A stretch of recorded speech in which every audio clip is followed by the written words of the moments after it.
L'exposition maîtrisée au froid agit comme un stress physiologique intentionnel, capable de déclencher des mécanismes d'adaptation profondément ancrés dans la biologie humaine.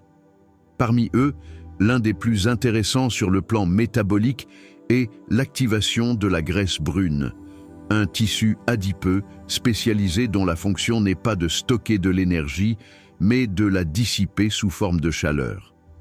Chez l'adulte, la graisse brune est principalement localisée au niveau du cou, des clavicules et du haut du dos.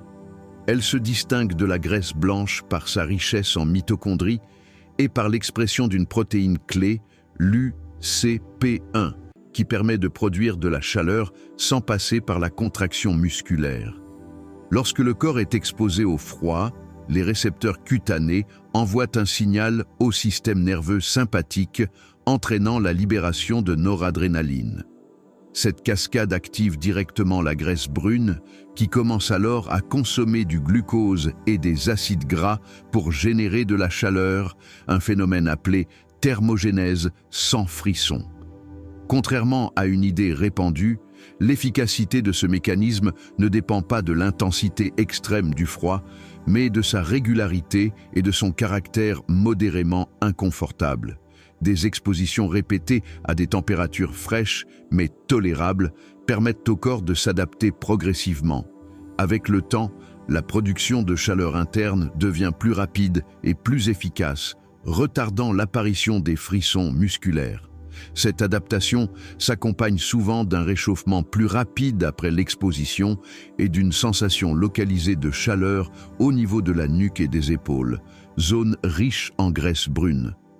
Sur le plan métabolique, l'activation régulière de la graisse brune entraîne une légère augmentation de la dépense énergétique, mais surtout une amélioration de la gestion du glucose et des lipides.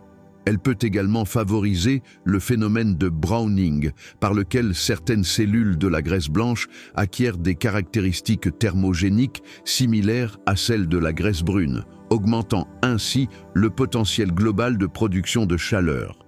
Ces effets restent modestes à court terme, mais deviennent significatifs lorsqu'ils s'inscrivent dans la durée. Il est important de souligner que la tolérance au froid ne doit pas être confondue avec une activation efficace de la graisse brune. L'absence de frissons accompagnée d'engourdissement ou de froideur persistante traduit plutôt une vasoconstriction défensive qu'une véritable thermogénèse. Les signes les plus fiables d'activation sont une sensation de chaleur interne apparaissant malgré le froid, une respiration qui se calme après le choc initial et une récupération thermique rapide une fois l'exposition terminée. Ainsi, l'exposition maîtrisée au froid ne constitue ni une méthode miracle de perte de poids, ni un simple défi de volonté. Elle agit plutôt comme un outil d'optimisation métabolique, capable de renforcer la résilience physiologique, d'améliorer la flexibilité énergétique et de réactiver des mécanismes thermogéniques souvent sous-utilisés dans les environnements modernes surchauffés.